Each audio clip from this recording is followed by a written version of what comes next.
Look, start taking down the notes of what's happening right now. And let's look back on this 5 years from today.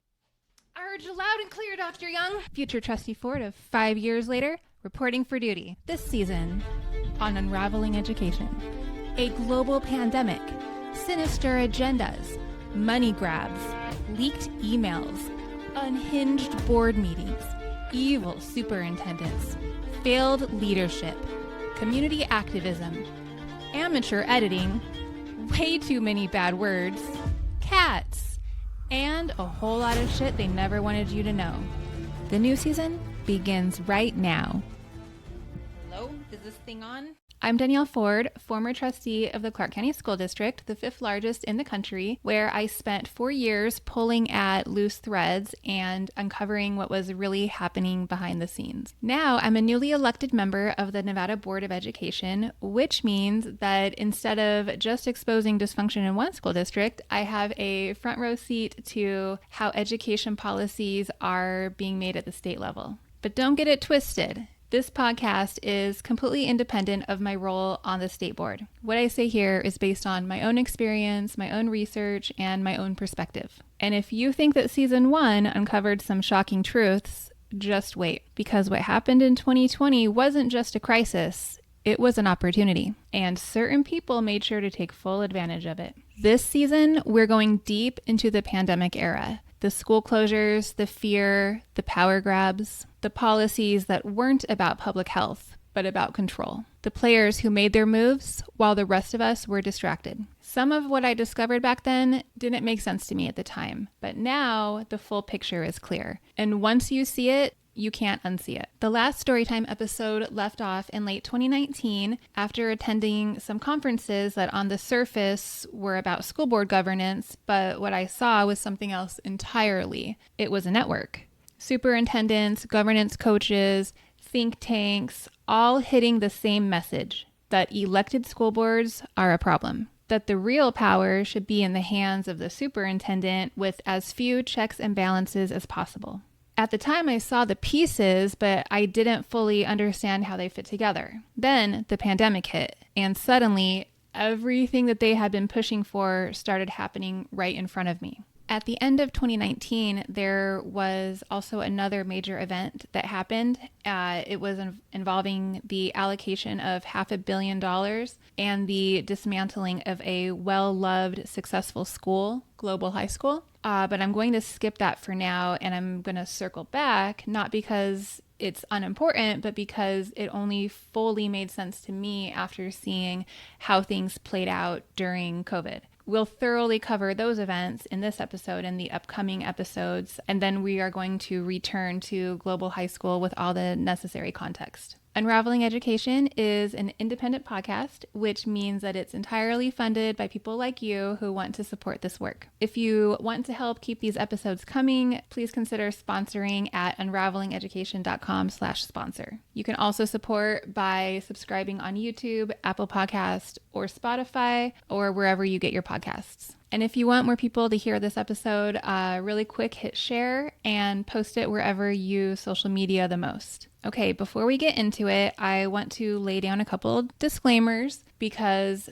this era, these episodes, they're messy. First off, this is my story, not yours, not someone else's, mine. I am the protagonist here. In some people's stories, I'm the villain. In some people's, I'm a side character or I don't exist at all. That's just how stories work. The cast of characters in my story is huge, especially when we get into the reopening plans and the community group. If you emailed me, you gave input, you helped behind the scenes, or played any role in this, and if it feels like I'm not mentioning you, please don't think that I take that lightly or that I don't want to give credit. It's because I really can only tell this story from my perspective. I can't tell your story for you. I'm not going to assume intent. I won't speak for you because if I did, I couldn't guarantee that it would be true. And I want to be able to promise everybody that what I am telling here is true because it's my truth. My truth might not match yours. People remember things differently. People interpret things differently, and that's okay. So what I'm getting at is if you lived through this and you have your own story to tell about this time frame, I encourage you to tell it. whether that's in a journal, for an audience, or in the YouTube comments of this episode. Please just express it. Because one thing that I do know for sure is that everyone experienced some level of trauma during this time, and self-expression is the cure. Also, I'm not going to go too deep into the virus itself. I will share my opinions. I'll explain why I supported what I did at the time, and I still stand by every single stance that I took. But this is not a story about the pandemic. This is a story about the response to the pandemic. The opportunist who took full advantage of the crisis and the lasting impact that it had on the education system. I'm not a virologist, but neither were most of the experts that we were supposed to be listening to. We will get to that. By February 2020, other countries were shutting down. I knew that things were getting serious when Dr. Linda Young, who always attends the Olympics, was in disbelief that they canceled it. Her concern made me really start paying attention, and most people at that time were still joking about it. By early March, the board had been getting barely any updates on COVID-19. It was extremely frustrating to have literally no answers for anyone while the entire world was panicking. I was very worried that we were walking into a disaster and that nobody at the top seemed to care. If you're wondering how Jara responded to the growing panic over a contagious and deadly virus, it was that he added a discussion item to the agenda of the already scheduled March 12th, 2020 board meeting. That's it. No emergency meeting, no special briefing,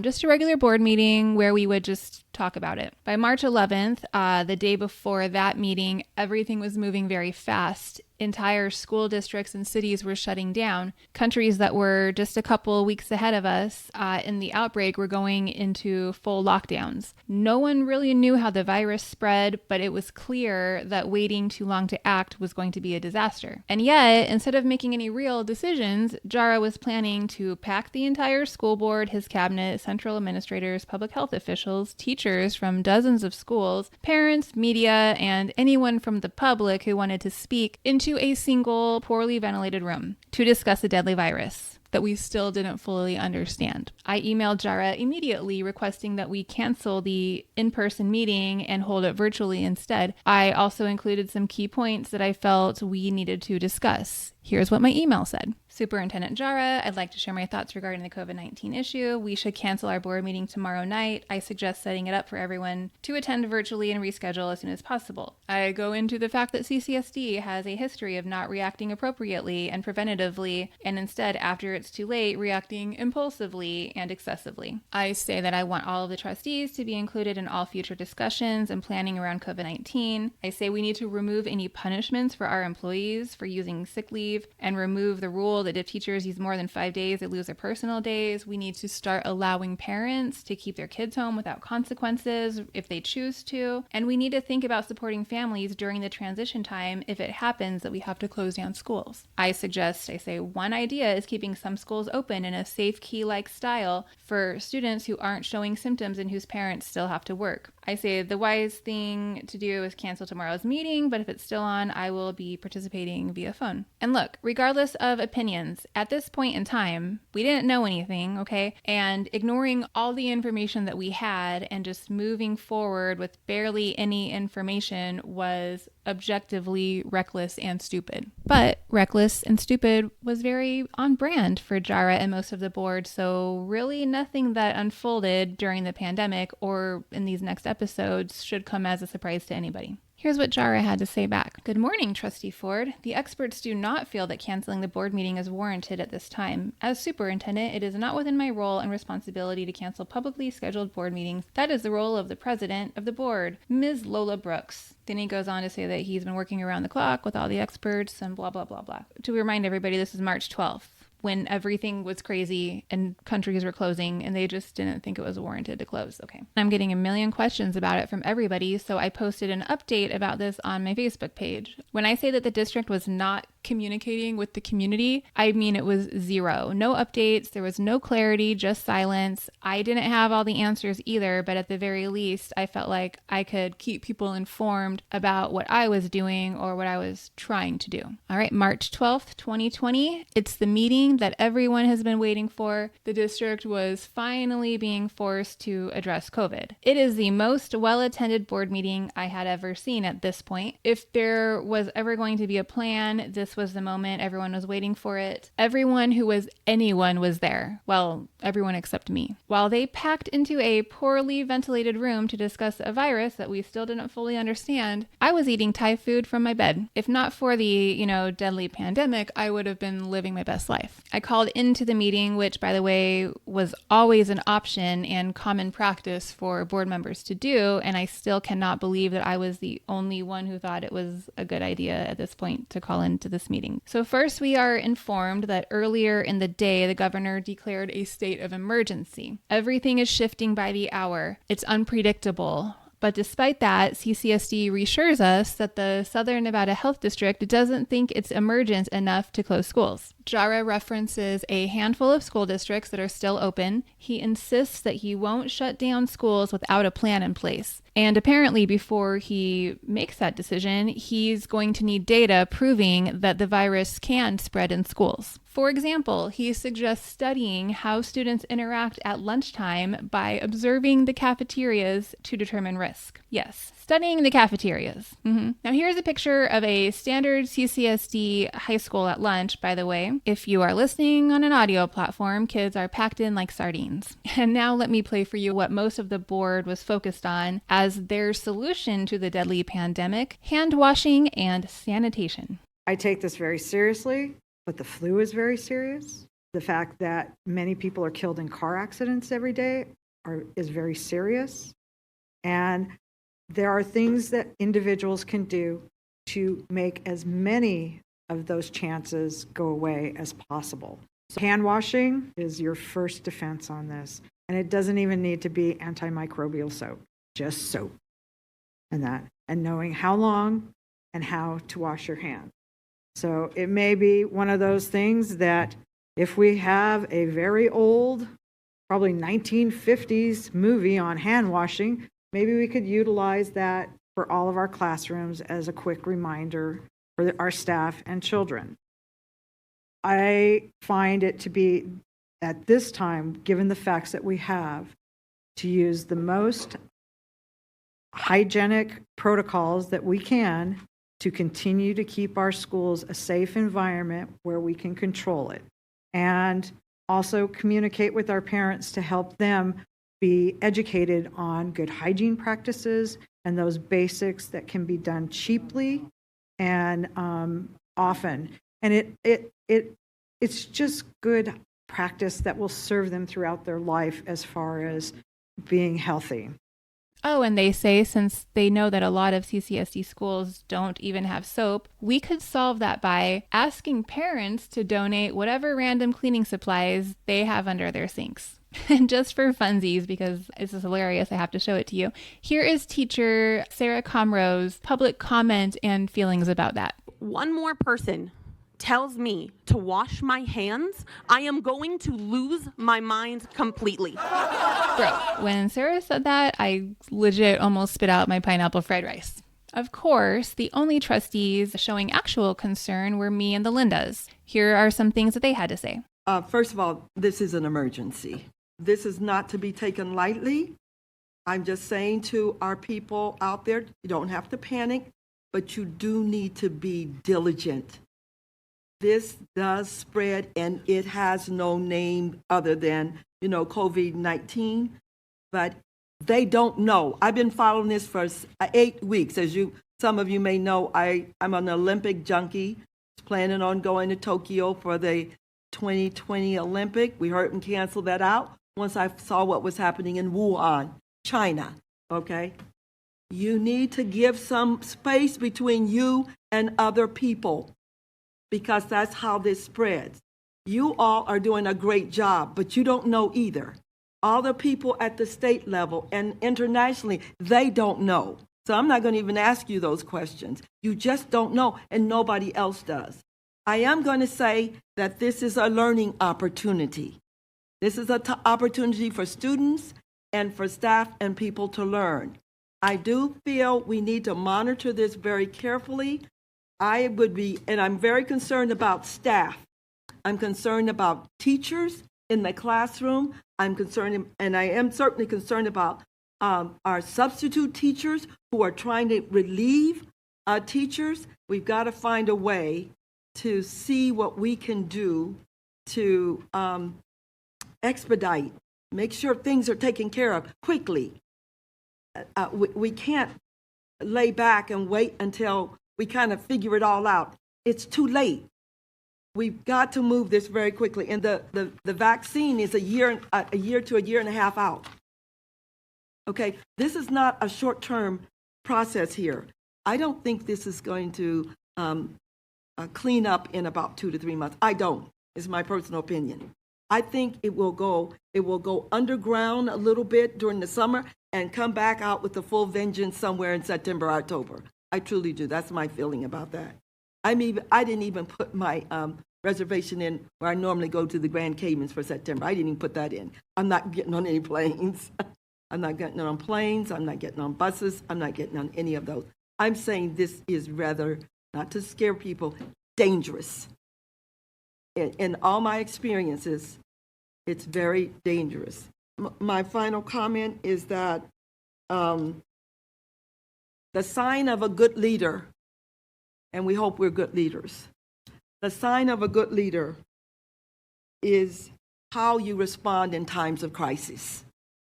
It's not so much of how you respond when things are going great, but how you respond in times of crisis. This is a crisis. We're pulling it down a tad, but this is a major crisis. We're just at the tip of the iceberg on this. But if it goes all the way down, it's pretty broad. It sounds like what we're looking at, and that's what I want to clarify, is that unless one of our students, our staff members, teachers gets infected, at that point, is that then when they would then recommend to us that we close our schools? So we don't know. So if I can respond, I mean, that's a conversation that we have with the Southern Nevada Department of Health. In that conversation, when we look at, I would say, one child in a school, when you really look at it, and I'm glad you asked, as I've had conversations with the four large school systems in the country, they have not made it even close to make a decision to cancel schools for the various reasons that we've talked about here. Mm-hmm. The normalcy of our children, the family, the impact to our employees' pay as well. So there's a whole comprehensive look that we're taking into effect to make a decision. Schools were closed. How much notice would parents and the community be given? That's what I was getting at. Thank you. Do you have any kind Superintendent of idea Jarrett. timeline? Trustee Cavazos, I mean, obviously, once a decision is made, I'm going to request that we have enough time to not only communicate to the community, but then also we share the plan in place that we have, not only in our policy, but then that we have enough time to respond, but then also to share the proper communication to our families with a plan. I don't have a timeline. Right, and I understand that, and that's why I prefaced that by saying I don't know that I know you can't give a definitive line, but there's a lot of fear out there. And some of that fear is fed by not having the communication in an expeditious manner. This meeting, I swear to you, I honestly couldn't believe what I was hearing from most people. Nobody else could either. I was getting blown up with texts like, what the fuck? Who is leading right now? Where are the grown-ups? What are we going to do? I kept waiting for anybody to take control of the conversation. The health department, JARA, a district leader with some authority, but there was literally nobody, just silence. I had been obsessively following this for weeks, which they should have been as well. But I figured, you know what, maybe they just need a little lesson about what is actually happening in the real world. So I give my whole spiel. I'm going to play that clip for you. And while you watch, go ahead and take a wild guess at how the superintendent and the majority of the board responded. Trustee Ford?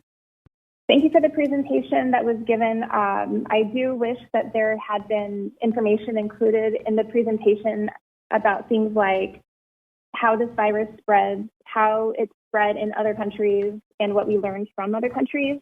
The most important thing for us to do right now is to flatten the curve. What that means is that the virus is going to touch every single person.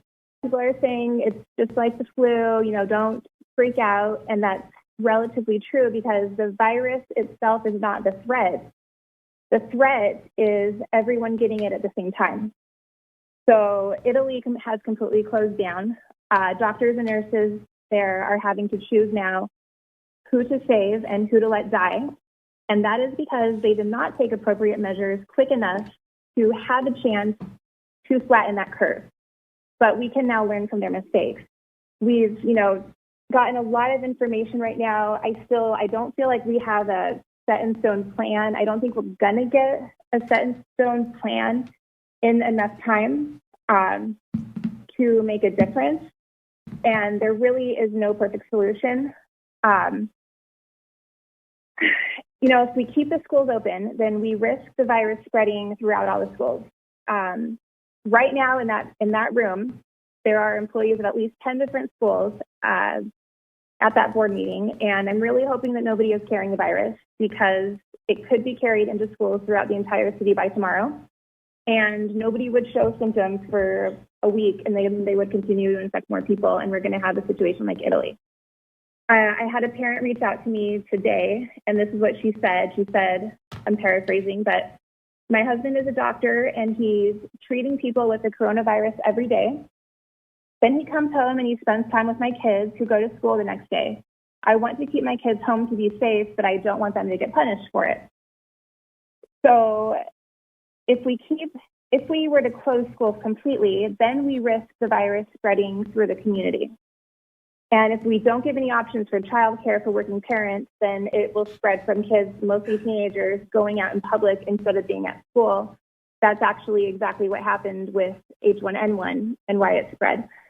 A lot of parents will also need to rely on home daycare, group daycare, or older relatives to help with childcare for the little ones, which is going to impact our elderly and our sick quicker, right? So, I believe that we need to take action soon, like right now, that is a middle ground between those two things. And to me, it seems like the first step would be to allow parents to keep their kids home if they choose, without facing consequences like bad grades and truancy. We have enough information right now to decide to take immediate action. And the fact that schools don't have cleaning supplies, to me, is reason enough to take action. The fact that our substitutes don't have health insurance is reason enough to take action. And I don't think that we have any time to wait on this. We do not have time to study our cafeterias. Our cafeterias are already packed out the door, standing room only. I honestly, at this point, I really don't care about any experts' recommendations. They're not in our schools. The experts are the ones who understand student behavior and who are watching the kids cough on each other, okay? I suggest that the experts who don't recommend taking any action yet go to a school, grab a desk, and make that their office until they figure it out. And I guarantee you at that point that we would have the recommendation probably very quickly.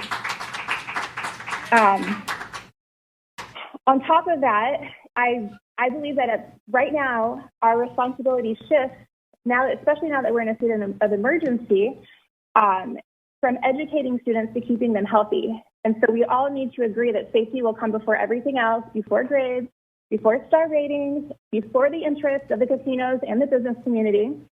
And that means that if we have not yet figured out how to get food to students who need it, then we do not yet work on digital learning until that is solved.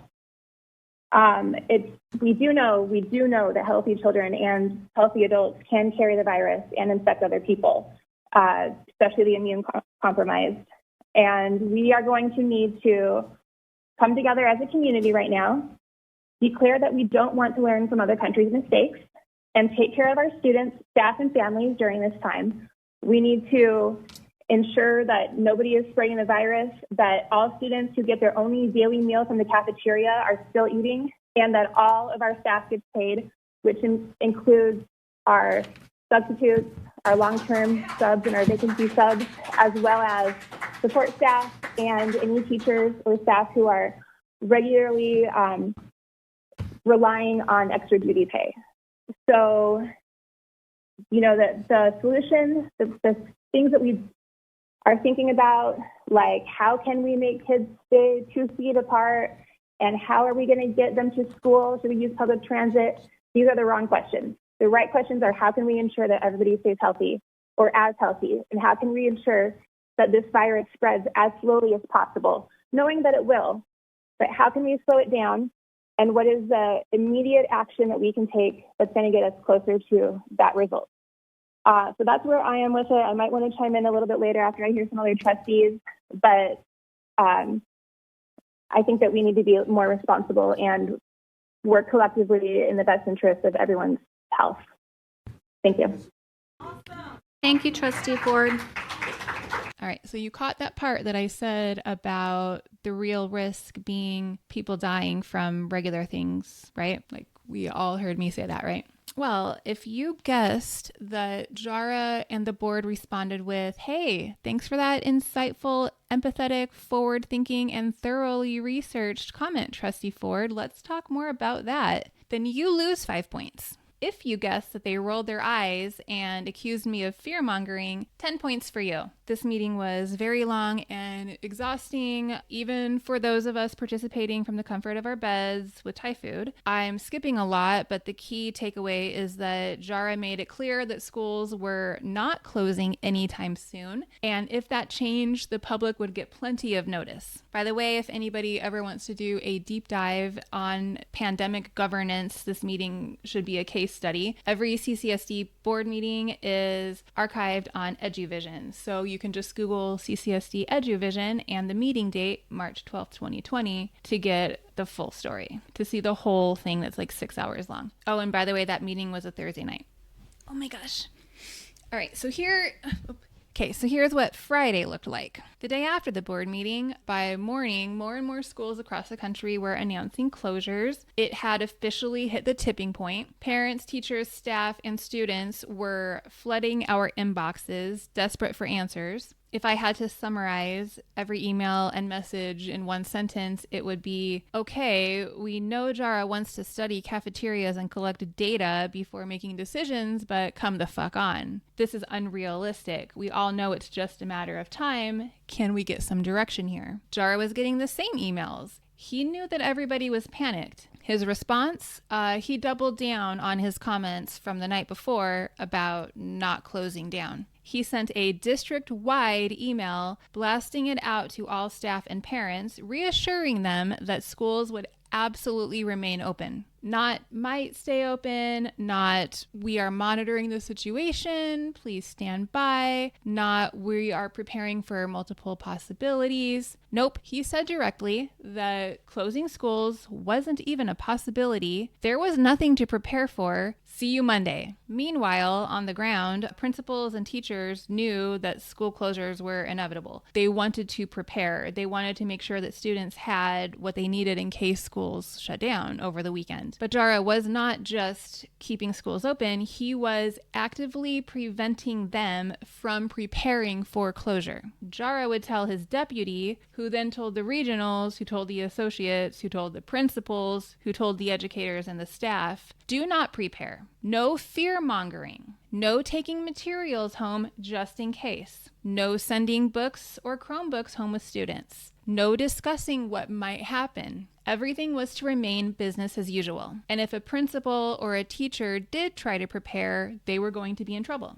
Monday was going to be a normal school day or else. Oh, and also while Jara was forcing everybody else to keep working, he was canceling his own committee meetings and community events for the next several weeks. By midday Friday, the emails and messages weren't stopping. They were getting worse and worse. Teachers, staff, and admin were contacting us confidentially because they didn't feel safe speaking out. Parents were freaking out. Even the students saw through the bullshit. They knew the severity of what was happening. They had more empathy and more common sense than most of our district leadership. One student, a high schooler, I wish I knew his name so that I could give him credit, made a video that summed up Jara's entire attitude in 30 seconds. And obviously, you have to see it.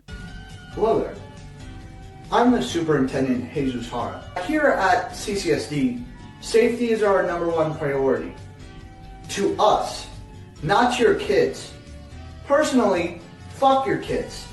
See, we will have meetings that we will cancel because of coronavirus. However, your school will be open. Why? Fuck you. That's why. Here at CCSD, our motto is, fuck these kids. And hopefully we strive for that today. I appreciate you for your understanding. Thank you.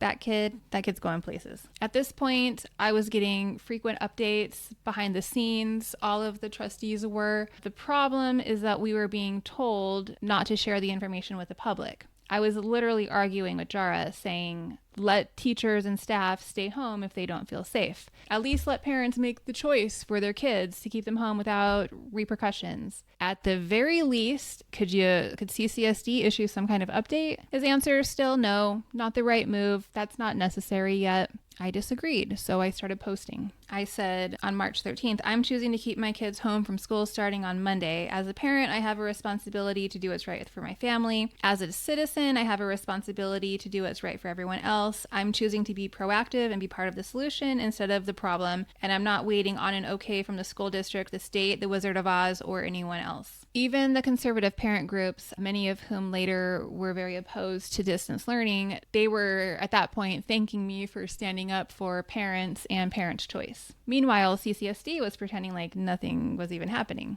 And this was still Friday. We were about to hit the weekend and shit was about to get even wilder. So then that night, I get an invitation to a meeting with the Clark County commissioners, the health department, and other key decision makers, which was scheduled for the next day on Saturday. I emailed Jara immediately. I say I would like to participate in the meeting tomorrow about COVID-19, but I do not feel comfortable attending the meeting in person. I really don't see how corralling over a dozen district leaders and health experts into a small room during a deadly virus outbreak to discuss said deadly virus outbreak sounds like a good idea to anyone, but I digress. I would like to call in or video to participate in real time. Does the location have conferencing abilities? If so, I'd like to utilize that. If not, I'd like someone to bring their laptop so I can participate via Zoom. I can set up the virtual meeting if needed. If no one can bring their laptop, a cell phone will work. If recording is a concern, I'm happy to sign something saying I will not record. Please let me know if these accommodations can be made so that I can participate and represent my constituents who elected me to be their voice in situations like this. I feel like I gave a lot of options there, right? Okay. He does not respond. The next morning, I text him and I say, did you receive my email about attending virtually? His response, no, there is not a possibility to attend virtually. Then I say, of course,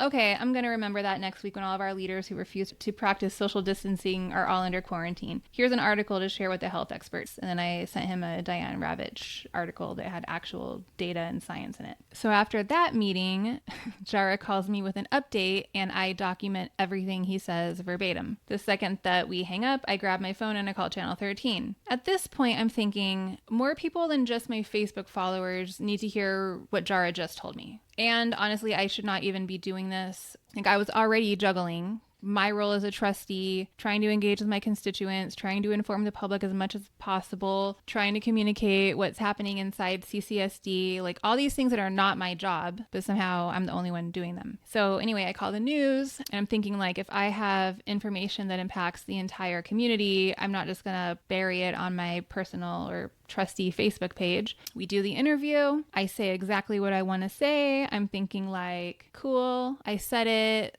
They're going to do their job of letting everyone know the update. I tell people on Facebook, you know, there's something important to watch the news for at 11 o'clock. I'm like wiping my hands of it. I sit down to watch it. And of course, none of the important things that I said made it into the final cut. They clipped out a tiny segment of what I said and threw it into a very generic COVID-19 local response package. This was not the first time that happened, and it would not be the last time that the news let me down. It is why I still do news interviews, but I don't trust some of these news networks farther than I could throw them. So I think, fine, I'll post it myself. Since the news completely failed me, I posted the full conversation that I had with Jara that night, like at midnight, and I went to bed. Okay, so what was that conversation? First of all, every conversation that Jara has would always begin with, "This is confidential." Whether there was actually any legal reason for anything to be confidential, I was not sure, but I was also trying to toe the line and avoid legal issues. But also, by this point in time, I was just like so frustrated, just like whole ass infuriated. I was not about to play games with wording. I wasn't going to try to explain, what he said in a vague way. I'm going to read that conversation for you. This is literally verbatim. Okay. Little cat, you want to come up here? Want to sit right here? My little cat. Okay, you sit right there. Okay, goodbye. She just wanted to disrupt me. Okay, here's literally what he said to me. Literally word for word, that conversation. Jara says, "We had meetings all day and schools will remain open because the health experts think the virus is low risk and there's no reason to close schools. Right now it's contained and the chief health doctor assures me that there's no threat of healthy students getting it or carrying it." I say, "That's crap. That's not true." Jara says, "I'm following his opinion. I didn't go to medical school." I say, "Obviously neither did that guy. Healthy people absolutely can spread it." Jara says, "Well, that's whose advice I'm listening to." I say, "What's his name again?" Jara says, "Dr. Lagoon. He's the chief of the Southern Nevada Health District and the CEO of UMC was there too, and he agrees with him." I say, "So we are all waiting on this one person to decide the schools aren't safe before closing?" He says, "Yes." I say, "Can't the governor override that guy's opinion and close the schools? What does Sisolak think about this?" Jara says, "Sisolak is not going to make any recommendations to close schools and he's following my lead." I say,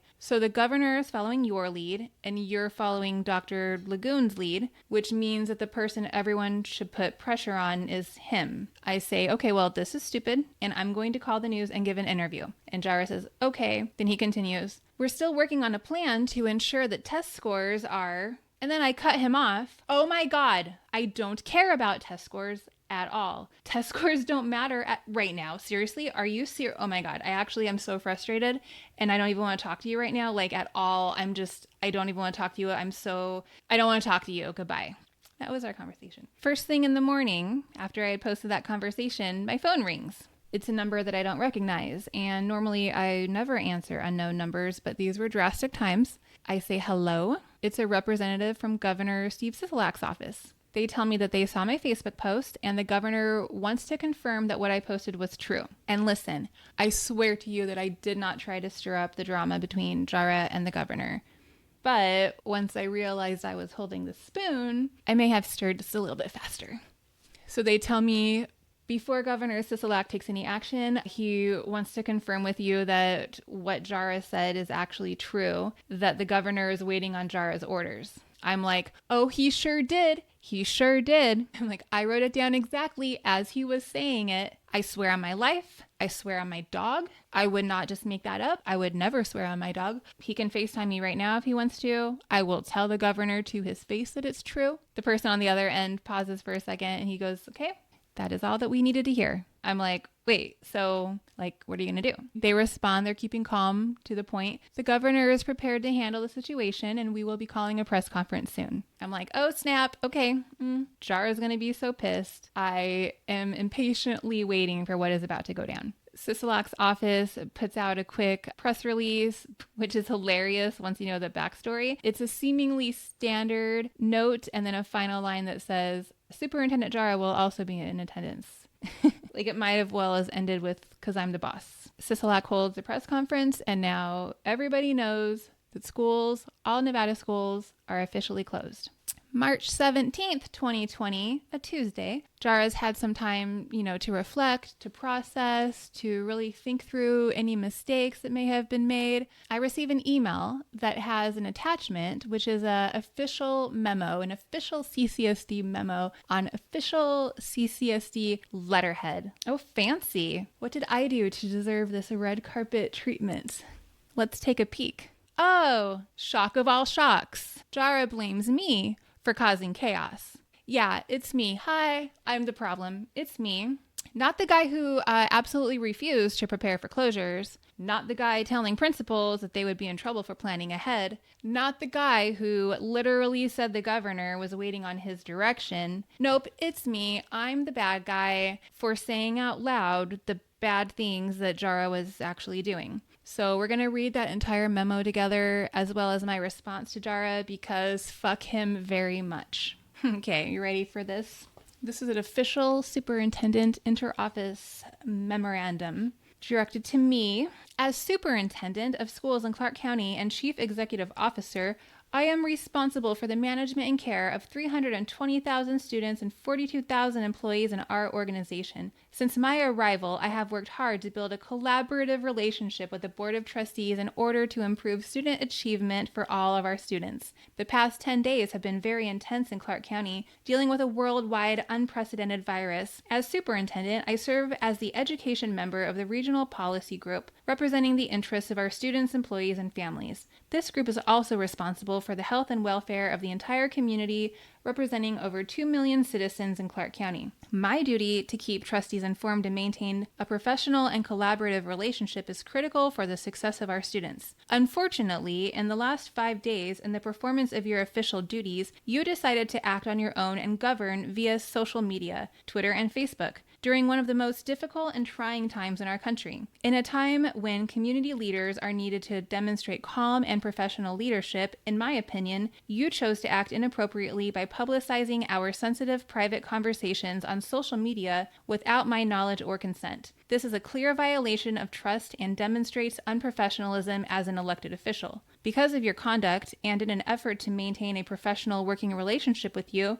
effective immediately, I am communicating with you as follows. Via email to conduct official Clark County School District business. Our one-on-one meetings will be in person and include either the board president or board counsel to serve as a witness. My assistant will make the necessary arrangements. Please do not hesitate to contact my office if you have questions. CC Lola Brooks, President, Board of Trustees, Marianne Miller, Board Counsel. So fancy.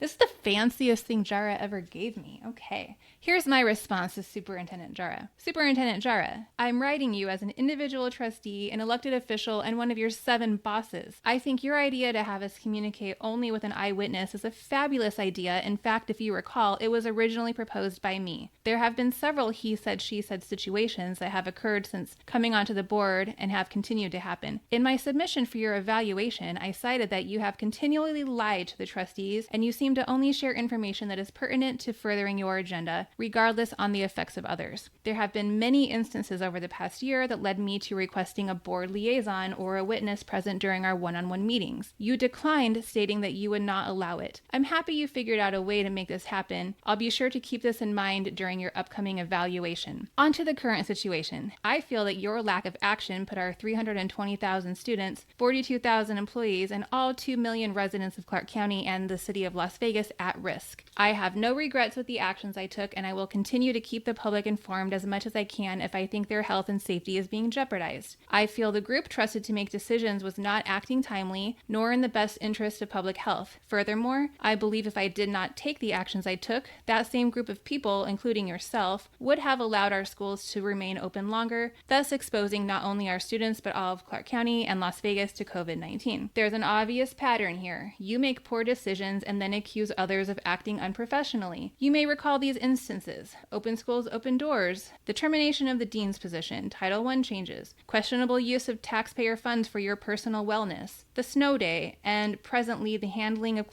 closing schools related to the COVID-19 pandemic, a decision that literally risked the lives of my constituents. In the future, don't call out my perceived wrongdoing in a memo unless you first address your behavior. That's called gaslighting. In conclusion, thank you for going forward with the solution that I presented months ago, late in usual fashion. There are other topics that I suggested in the past that would have been helpful in this situation had they not been ignored completely, including, where was I? I've offered many times to help CCSD communicate better and be more transparent through the use of social media. I requested an agenda item over a year ago to find options to hold virtual meetings and get public comments submitted transmitted via video, which was turned down. These appear to be common sense now and should be revisited at our next one-on-one meeting with our liaison present. Regarding the liaison, I feel it should not be a member of the board, as that would be irresponsible with respect to the open meeting law. On a separate note, I'm not sure where you found the time to write a memo while we're in the middle of a deadly virus outbreak. Get back to work. Danielle Ford, Clerk, Board of School Trustees. CC, the President of Board of Trustees, Board Council, and social media. Obviously, I CC'd all of social media. Do you guys even know me at all? So I posted that on my Facebook page. Like I said, fuck him very much. So this became a recurring theme for Jara, just continued to. It's why I created the Jara Chronicles separately and linearly, so that no matter what point in time that we are at in these storytime episodes, we can always look back and reference his nonsense that was coinciding. And trust me, there was much more nonsense to come. So now schools are officially closed. And because of Jara's refusal to let anyone prepare, teachers did not have their materials, kids left their Chromebooks and supplies at school, and no one had a plan to stay in contact with students or parents. Now we had 70,000 students who were completely unreachable. It was heartbreaking. Everybody in the community was scrambling, trying to figure out how to help. Meanwhile, I kept on pointing out the obvious. Jara did this. He was the one who actively blocked preparations. He was the one who told principals not to plan ahead. He was the reason that so many students and families were now left in limbo. And I kept saying, shouldn't he be held accountable for that? Shouldn't we at least ask whether he was capable of leading us through this? But nobody, at least not with influence, wanted to have that conversation. In fact, the business community still had his back, and they used their networks to paint him as the superintendent who was doing everything that he could for kids. But hey, on the bright side, there had been a bracket being passed around as to which district would be the last to close, and we won. Yay! CCSD took first place for being the largest district in the country to still be open. New York City, one of the biggest COVID epicenters in the world, came in second. I remember staring at that bracket thinking, there's a common thread here. I already had a suspicion about what it was. See, at the same time that all of this was unfolding, I was in deep research mode, trying to figure out if Jara was part of a large network of superintendents. I had some theories. We will get into that in the next storytime episode. All right, back to, the global pandemic that was happening. While Jara was still stuck on, we'll be back to normal, schools are going to reopen as quickly as possible, everything is normal, nothing to see here, I was doing my own research. I was talking to peers, clients, and contacts in other countries, watching how they're handling things. I had already been working fully virtual for years, so I was ahead of the curve on remote work, but even I could see that this shutdown was not going to be over anytime soon. The school board was getting weekly updates, sometimes with emergency closed sessions in between them. Every time that we had a closed session, I would tell them what was happening in other countries, and they seriously did not know. They would just,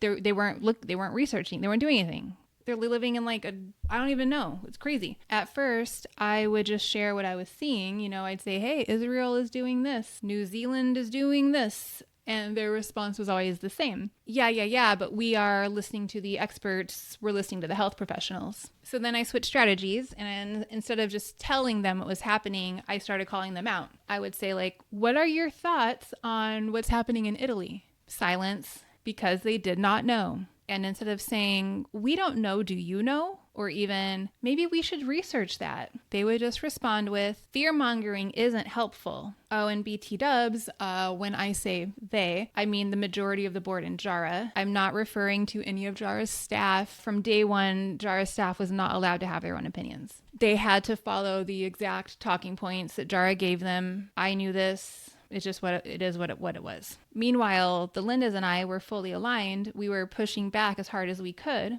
And this was when Danielle and the Lindas, which is what, I would have named us if we were in a girl band, really began to form. And we were about to drop some absolute bangers. Okay, so I'm going to share an event from this time that haunts me to this day. It's one of those things that just like randomly pops in my head and just wrecks me. Like I legit wake up in the middle of the night over this, filled with shame, replaying this over and over again. And listen, I don't have a lot of these moments, okay? ADHD is basically a built-in defense mechanism. Normally I either forget that something happened or I just don't care. But this one has stuck. It happened during a virtual meeting with a bunch of CCSD staff. This was back when nobody knew how COVID spread. This was like the questions were, is it airborne? Is it on surfaces? Can it be transmitted through paper? We don't know. Nobody had any answers. And then I went full Danielle knows it all mode. You know the mode. In my mind, I was about to impress them with my tech skills, with my ahead of the curve virtual expertise, my elite introverting abilities. First, I explained that I have been running my business and teaching marketing virtually for years. I offered to help them to set up Zoom or teach them Google Hangouts. Then I casually mentioned that I have been using this really cool new app called Instacart for months, and it was at that time very new and cool then. And then I dropped my big flex. I said, and I've even been getting my mail delivered. They laughed. But they didn't laugh in the like, oh, whoa, that's so cool way that I expected. It was more like a nervous laughter, like, and I must have looked confused because suddenly the energy got weird, like very awkward, very uncomfortable, weird. In my head, I was like, okay, that was strange. Hours later, I'm just, tinkering around the house, and then it hits me. Did I brag about getting my mail delivered? What I meant to say was that I had been getting my mail delivered virtually. Like I had a service that scanned and digitized my physical mail, emailed it to me, and then alerted me if anything urgent came in. That's what I was trying to flex about. But no, what I actually said to a group of overwhelmed educators in the middle of a crisis, a pandemic, was that I was receiving mail like every other single person was, proudly. So when I realized that, I just was like, you know what? No, I'm not going to think about that. I am not going to think about that for one more second. I know my brain, it is going to just like forget it, just like it does with everything else that I don't intentionally try to store. That strategy failed me. To this day, I think about that instance more than I think about the things that I should be thinking about. I remember exactly what was said. I remember exactly how I said it. I can remember expressions, but I can only remember like a couple of faces in that meeting, and there were a lot of people. And then after that, anytime that I like talked to anybody from CCSD Central for like years, I'd be internally screaming like, were you there? Are you one of them? Do you remember me saying that? So if anybody from that call happens to be watching or listening to this, I want you to know that I do not think that I'm important because I get my mail delivered. I need you to know that. All of these internal CCSD meetings felt like crazy land. It was like I was living in two completely different realities. In one world, reality, the information was clear. Schools were shutting down for an extended period. Other places were already preparing long-term, rolling out distance learning initiatives, setting up food and supply distribution plans, and adapting for the inevitable. And then there was CCSD land. In CCSD land, any mention of schools possibly not reopening was met with blank stares or just completely ignored. CCSD land was the land where JARA and all of the health experts in the health district absolutely refused to acknowledge the possibility of any long-term closure. At this point, we still did not know enough about what we were dealing with. So logically, we should have been planning, at least at a minimum, for every single possibility that might arise. But that was not happening. It was very clear to me that this group had a reason for wanting schools to open as soon as possible. Now, to be fair, there are valid reasons for wanting schools to open. Don't get me wrong here. Many families rely on schools as childcare. Students need socialization. Schools provide meals for kids who don't have any food at home. Educators are often the first to notice signs of child abuse. Also, academics are important. Like all of these things are real and important concerns. But I'm going to save you the trouble right now of trying to figure this out as we go through these episodes, okay? Because those valid reasons, those reasons are not the reasons that were driving the decisions. The people who are making all the calls would often cite those reasons, but they were just using them as a shield because they knew that if they said anything about the well-being of children, that they would get public support. The real reason is that they don't want their contracts and their deals disrupted. Anything that isn't business as usual is a threat to them. And I know a lot of people throw around the word them and then move on to the next thing without explaining who they are or who them is. Well, there are a lot of thems. Let's break it down. Some of the thems are education companies, corporations, and consultants with huge contracts with CCSD. For instance, testing companies that have made hundreds of millions of dollars off of CCSD, companies whose biggest threat is educators actually evaluating and grading students on their own. Because think about it. If teachers were able to assess student learning, then why would we need to buy all of their assessments? There's the gas companies that rely on CCSD spending millions in fuel for school buses, vendors that supply everyday products and services to keep schools running. If schools shut down or stay shut down, then they lose a lot of money. And in Las Vegas, where the entire economy is built on tourism, the hotels and big businesses depend on their employees to keep the operations running. And those employees rely on schools for childcare. And I don't mean small businesses. Small businesses, I believe, could have adapted if they were given the opportunity to work with their employees and figure out alternative education solutions during the pandemic. Communities will work together, right? But big businesses, they don't adapt, they control. And to be very, very clear, big business only pretends to be on the same side as small business. They're not. And this is where things really started to make sense for me. Because this whole time, while we were all waiting, always waiting for the next update, whatever, for the Southern Nevada Health Authority to give us direction. Should we close schools? Should we open schools? Should we stay closed? Should we rush opening? While we're waiting for leadership and direction, I learned something very interesting. Most of the people that were on the board of the Southern Nevada Health Authority were also the CEOs and executives from the hotel industry and tourism authority and the leaders of the local Chamber of Commerce. So yeah, the same exact people who needed schools to be open to keep their businesses running were the same ones that we were waiting on to tell us whether it was safe to open or not. Look, I'm going to say it, okay? Regardless of personal opinions on school closures, shutdowns, reopening, whatever. There's one cold hard fact that cannot be ignored. The Las Vegas business sector's obsession with keeping schools open and reopening never had anything to do with kids. It was purely about money. And over the next few episodes, I'm going to prove it to you. So by mid-April, things had started to settle into the new normal. We were doing distance learning, they called it, but yet a lot of our kids were not connected.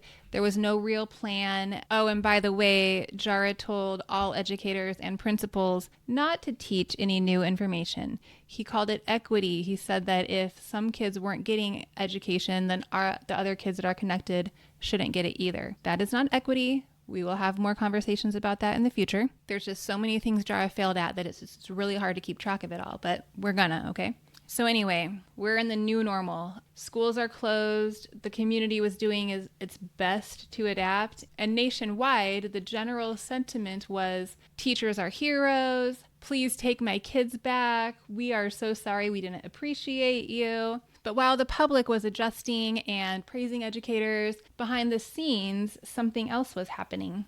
This was when they first started to use the crisis as an opportunity. And I mean by outright attempting to steal authority without discussion, without transparency, and just hoping that nobody would notice until it was too late. Let me explain. On the April 16th CCSD Board of Trustees meeting agenda, among other items was a proposal that, if passed, would have given Superintendent Jara unilateral emergency powers to make all decisions, spending decisions without board approval. Basically, it would have completely stripped the board of all of its oversight authority. If it sounds familiar and you don't live in Nevada, it might be because they did this in a lot of school districts. The same exact playbook was used in other large districts across the country. It was like someone somewhere sent out a memo to superintendents nationwide, use this emergency to consolidate power, push it through under the radar. If anyone resists, say it's for safety. Please understand that although it was the new normal, this was not normal. Even the format that the resolution used was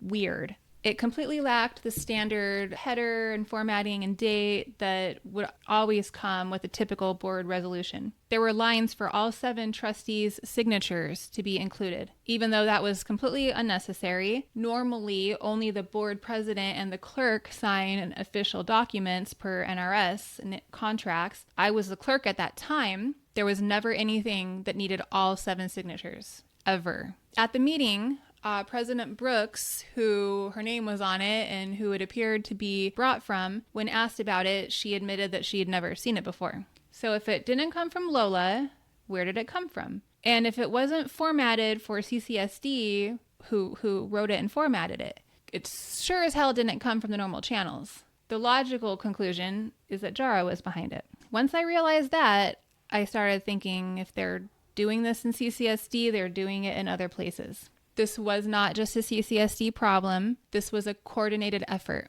But here's where things didn't go according to plan for them. Despite how they tried to slide this in quietly, people noticed and people fought back. The community was outraged. Everyone was flooding the board with emails, comments, and calls.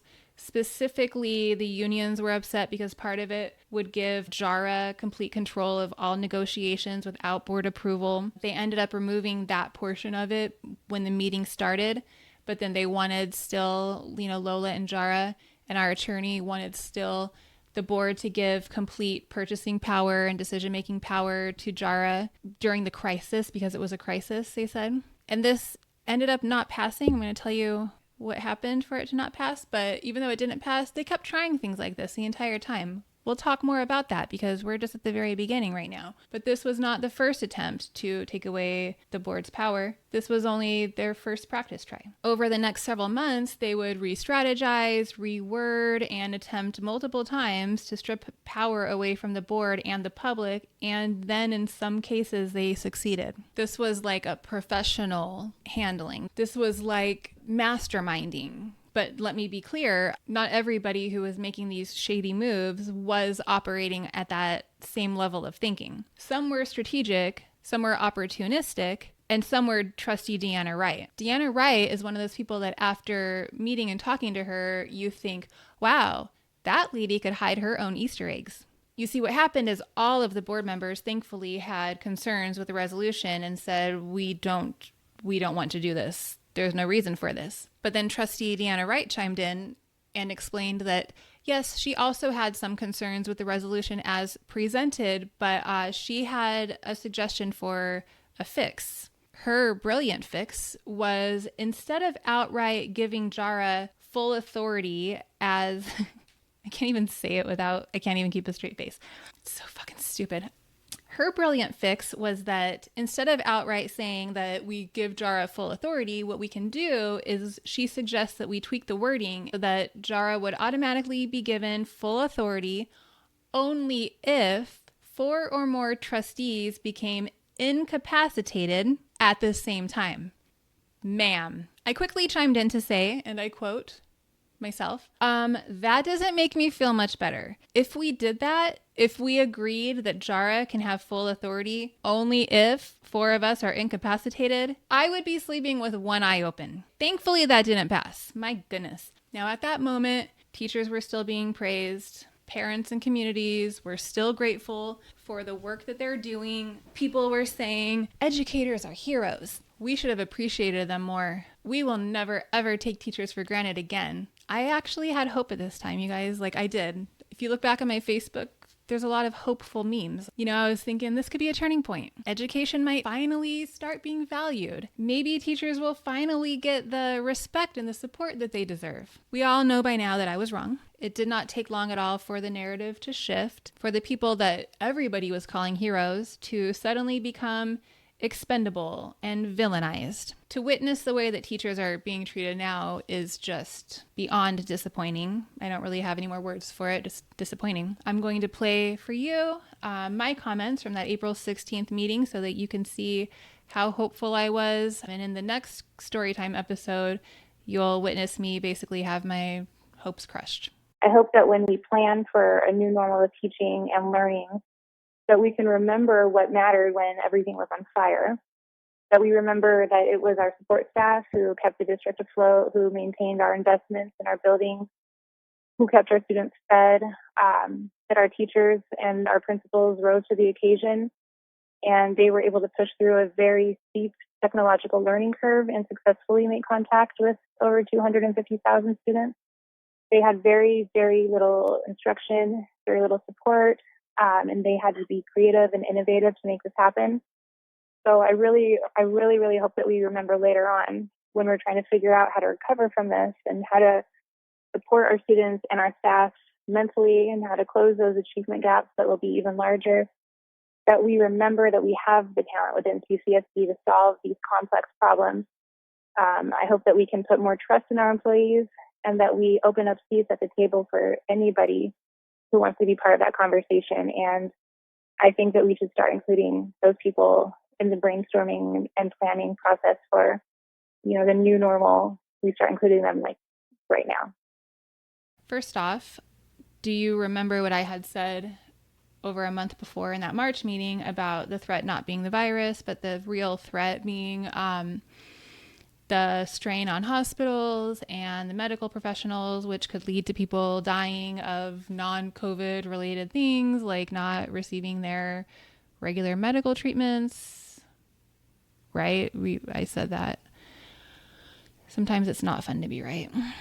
It just so happens that a few days after this April meeting that we just talked about, where Superintendent Jara attempted to take the full authority from the board, my lifelong best friend since we were 8 years old died because she was not able to get the medical treatment that she required to stay alive.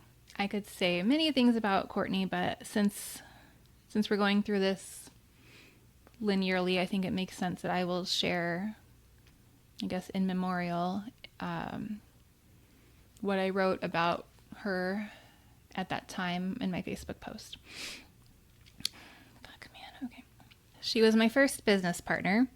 Instead of using our hard-earned bare bucks to shop, every year we rented space for creative crafts at our elementary school's Going to Town Day. We were 10 and both planning to marry Jonathan Taylor Thomas when we got into an argument.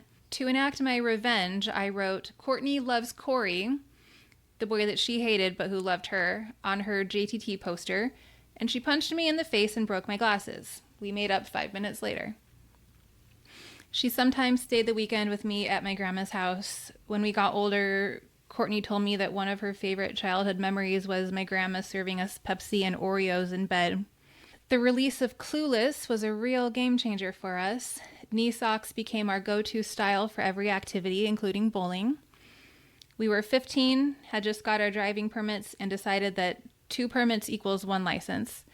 And I'll just cut to the end of this story, which was us in her mom's car, who was out of town, stalled on a busy street because neither of us could actually drive a stick shift.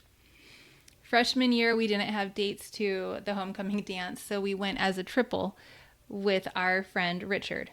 Very progressive. We both took theater and usually ended up in the same class. She could have made it as an actress. She had it.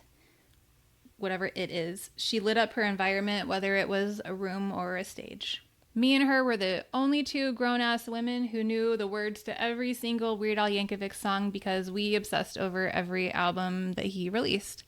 Speaking of Weird Al, I used to go into the bar she worked at and fill the jukebox with enough parodies to last her entire shift and then leave. Speaking of the bar that she worked at, it was right by my house, so it wasn't unusual to get a call an hour after her shift had ended to come pick her up, and she would only leave once the jukebox played and she gave a full performance to Cherry Pie. As an April Fool's Day joke, I listed her dog free to a good home on Craigslist. Later that day, when I went to leave the house, my car was on cinder blocks and my tires were nowhere to be found. I maintain my stance that those two pranks are not on the same level. I never knew a Courtney that wasn't sick. She fought lupus her entire life, and while it did slow down her body, it never slowed down her spirit. I don't know the right thing to write about her because she's bigger than any words could explain. She was a collision of trouble and kindness and beauty and pain and humor and strength. And she was, so close. She was too good for this world, and she's finally at peace. Yeah, that's that. Okay. I don't even know if I'll include that or not. We'll see. Okay, so since this episode has become part a retelling of the beginning of the pandemic and part Danielle's therapy session, I'm just going to keep rolling with that because I have a couple more things to say, and I'm doing this to frame the next few episodes, which I'm pretty sure that I'm not going to include any personal stuff like this in the next episodes. Thinking through the outline, I don't think so. But I promised at the beginning of season 1 that these story times would be an explanation for my perspective. Like, I may have been right or wrong or indifferent, but this is the story that happened, and I want to be able to give my thinking, my rationale, and everything, all the reasons for my decisions and my actions throughout my term on the board. So I always take being elected and acting in the best interest of the community and the public seriously. Okay, that's my baseline. Like, it is. I go hard. I have zero chill. And I always try to take my personal opinions out of things, my feelings. I try to separate those things all the time. Sometimes it's very hard to do. Sometimes I fail at it.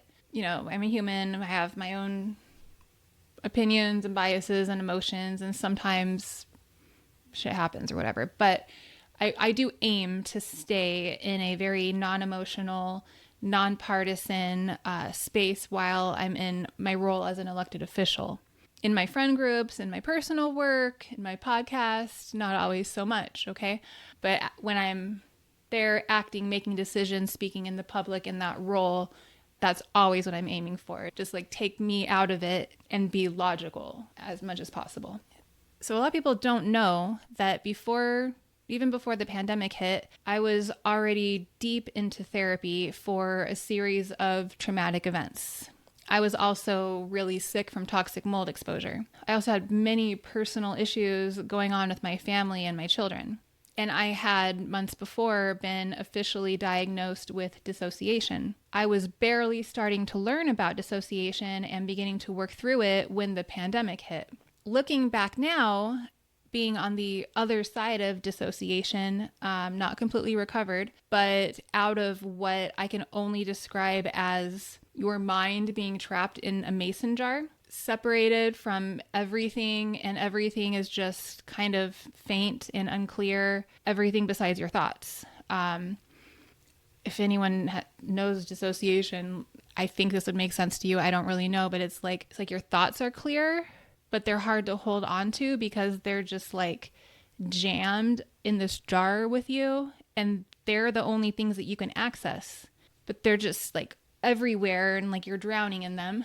And then like everything else is outside of the jar, including your emotions. And it's like, you know that those emotions are there. You can see them. You're like, oh, sadness, happiness, whatever. Like you can see them, but you can't access them. You can't touch them. You can't feel them. It's not even like you don't have a choice. It's like your brain is like holding the top of the mason jar down, and it's like, nope, you cannot come in. You're not allowed in. It's like being the bouncer, and then you're on the other side of it like, it's okay, you can come in, but your brain just won't allow it. Your brain's like tightening the lid on the jar.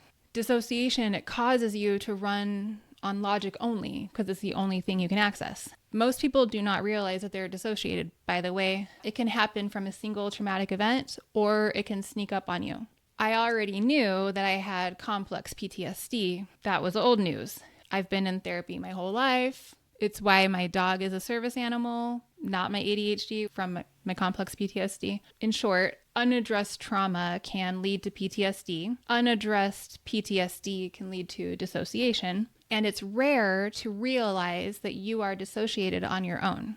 It's like the frog that doesn't realize the water is boiling until it's too late. So at this point, knowing that I was dissociated and taking being a publicly elected official seriously, I really forced myself to consider whether or not I should be in that role at such a crucial time while I was technically mentally ill. I thoroughly considered resigning. I was very aware that my brain just was not operating properly, or at least what I was used to. I was deep in it. I call it the big D. And at the time, I didn't have the language to define it. I would just be like, it's broken. Like, my brain's broken. It's not going. It's broken.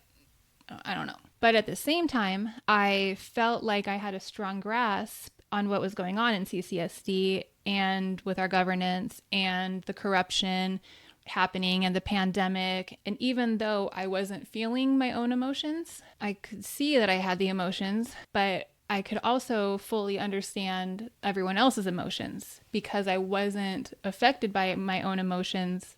Like, I was able to empathize even more and on a large scale by not having my own emotions in the mix. It's really hard to explain, and I know that I'm also kind of describing sociopathic behavior. I don't want you to think I'm like I was a machine or a monster or something. Many things would spark sadness or anger or fear, but because of the jar, I wasn't able to internalize it. Because I wasn't able to internalize it, I wasn't able to act on those emotions like other people would normally do without thinking. So throughout the course of the pandemic, basically not once did I yell or cry or curl up into the fetal position. Not once. My mind would logically be like, oh, we are angry. Yes. Oh, we are angry at that. But then it would just flip through like all the things we need to do. Like, we are angry. Now we do this. So we're going to do this. We're going to do that. We're going to get that motherfucker. And we're going to call that person out. And then we're also going to do this. And we're going to write a note about that. And in 5 years, we're going to talk about it. Pretty much that's exactly what happened. I was just like so logical. It was just so hard to explain. And by the way, back to what I said about possibly resigning, that experience made me really think that it should be common practice for public officials to resign if they feel unfit to do the role or if they feel like somebody else would do it better. And then it should be accepted by constituents and not condemned. Like right now, if someone resigned and then ran later, it would be thrown in their face. I would personally have no problem voting for a person who resigned in the past, out of the best interest for the public, and then came back later and they were like, I'm going to run again. I worked through whatever I had to work through. Personally, I'd be like, that's cool, but that's not what society would do. But we honestly, we need to let people do that, because another thing I witnessed during all this, and we'll speak about that later, is that I've seen a lot of people hold on to their seats when they shouldn't have and continue to vote while they were dealing with personal issues and they were not giving proper attention to the role that they were elected for.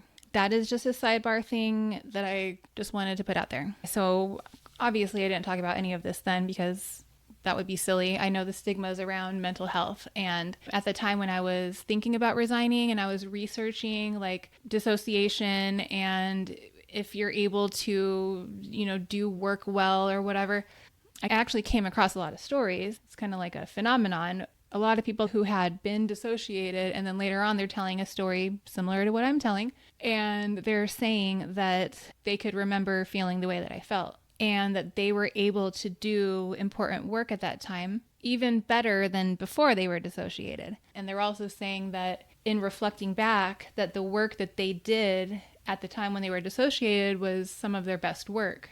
And they cited that they felt like it was the only thing at the time that they could keep a grasp on, and the only thing that kept them anchored down to reality. And that's exactly how I was feeling at the time. Again, all I could access were the things in the jar that I was trapped with, which were my thoughts. And I just have to keep on sorting them. I have to keep on figuring it out and working with what is with me in this jar. And I don't even know, it was kind of like playing like thought Tetris. Like it's all these things are coming at me, swirling around, and it's just chaos, and I'm trapped here. Like rethinking it now, it just seems nutso. I know. It was just like, if I don't do this, I'm going to be crushed. Like there's only two options. Like I either have to just hold on to logic and know that I'm functioning in this way and keep moving through it and kind of keep building it and putting these together and stepping up a little bit. And if I don't, it's going to kill me. So that's just kind of what I did. I would just like have all this information and just think like, just keep putting it together and just keep on stepping the next one. Eventually I'm going to get to the top of the jar and I'm going to pop that lid off. I'm going to hop out. I'm going to be like, what's up, guys? That was exhausting, but here I am. And then I'm going to point at the jar and I'm going to say, hey, look what I built in that fucking jar while I was in there. And that's kind of what you're seeing now. So as we go into more story times throughout this entire season, keep in mind that I was in the jar.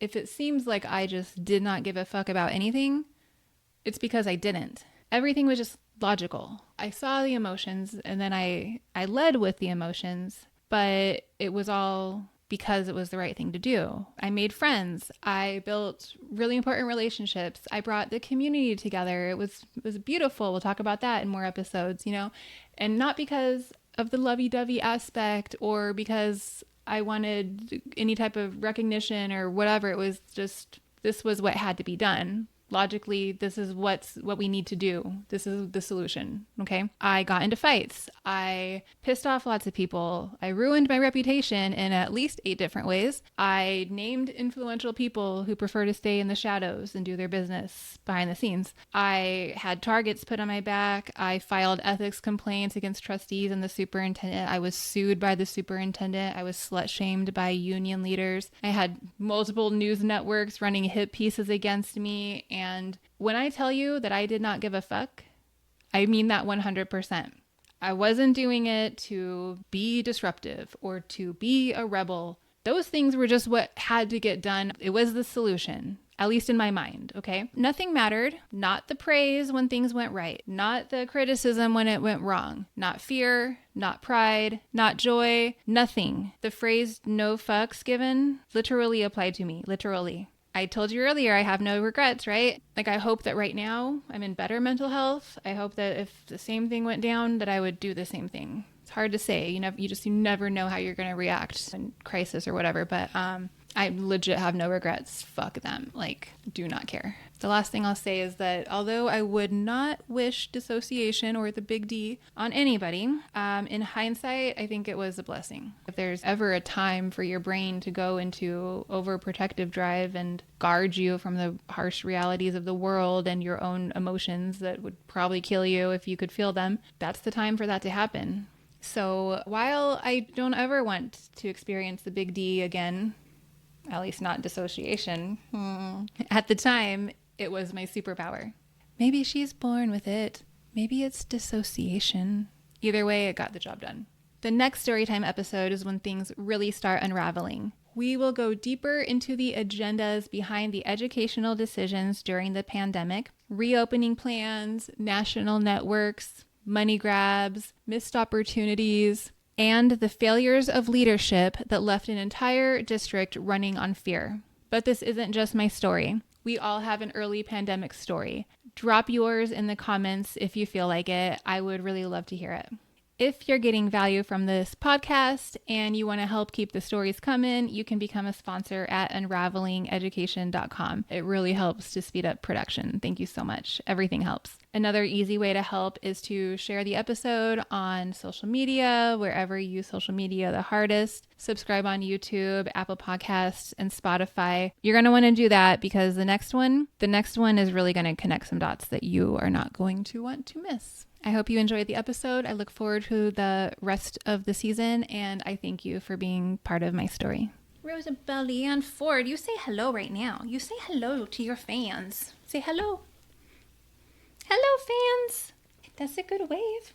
I love you too. Wait up, baby. That was a long one. That was a long and a hard one. There's a lot of D jokes in there. I don't know. We're going to have to do some major editing here. Okay.